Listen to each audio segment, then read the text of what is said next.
Person lies, backbites, listens to music, would his fast, that is abstaining from food and water, be accepted? Well, to answer your question, the Prophet ﷺ did this job for us when he said, whoever does not abandon falsehood, this is qawlu zur, and acting upon it, and ignorance, Allah does not need him to refrain from eating and drinking. What does this hadith mean? It means that the essence of fasting is not merely refraining from drinking and eating and having intimacy with the spouse. Yes, this is the main thing in it, in what appears to you and I. But the essence of fasting was mentioned in the ayah of Surah Al-Baqarah. It was prescribed upon you and those who were before you.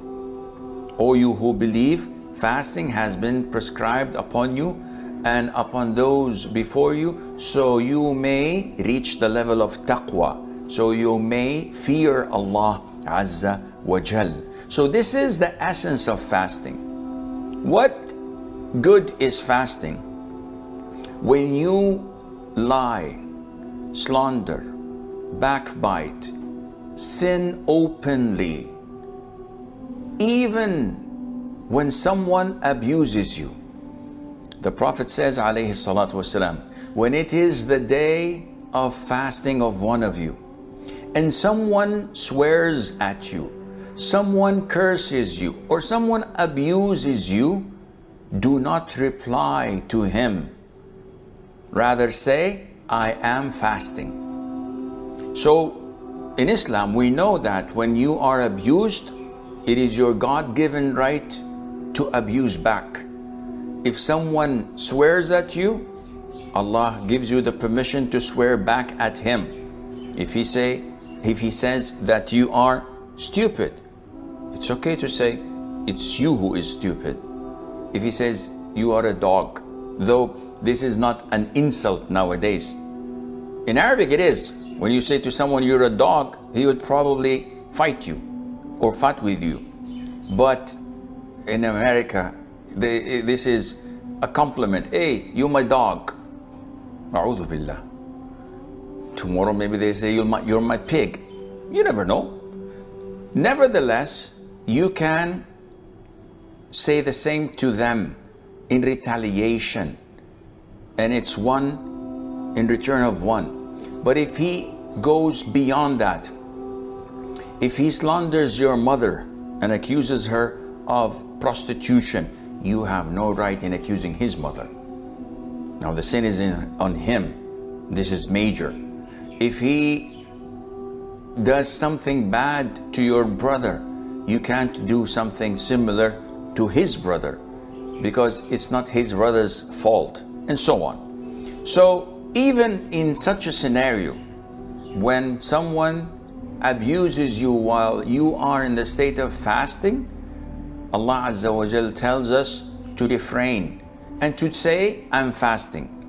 Scholars interpret this. They say, either you verbally say it to him by saying, I'm fasting, which means that, listen, I could have retaliated, but because I'm fasting, my fasting prevents me from doing this.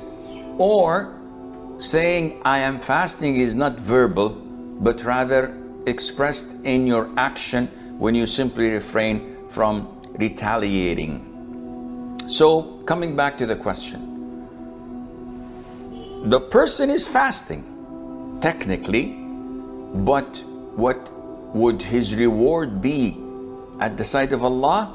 It would definitely be something negligible, because the essence of fasting was not there. He refrained from eating and drinking, and so many people on diet refrain from eating and drinking. So what's the difference? There was not the element of worshiping Allah Azza wa Jal to get closer to Him. And again, this is the biggest problem in how we practice Islam. We practice it because it's a cultural thing. We practice it because our parents say that it is taboo if you don't pray in the masjid with us. Our parents say it is wrong, and what would the people say if we do not cover ourselves up properly, if women don't wear the hijab properly.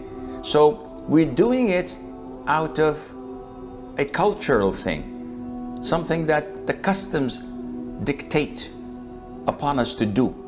And this is wrong. And this is a big problem, because the consequence of it would appear on our dying bed. When people around us tell us, say La ilaha illallah, we try to say it and we fail. Why?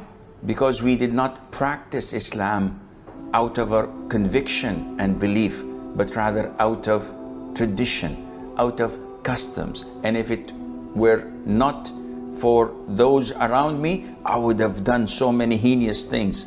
But people are watching. And this is why when we travel abroad and no one knows us, we do heinous things. May Allah Azza wa Jal protect us.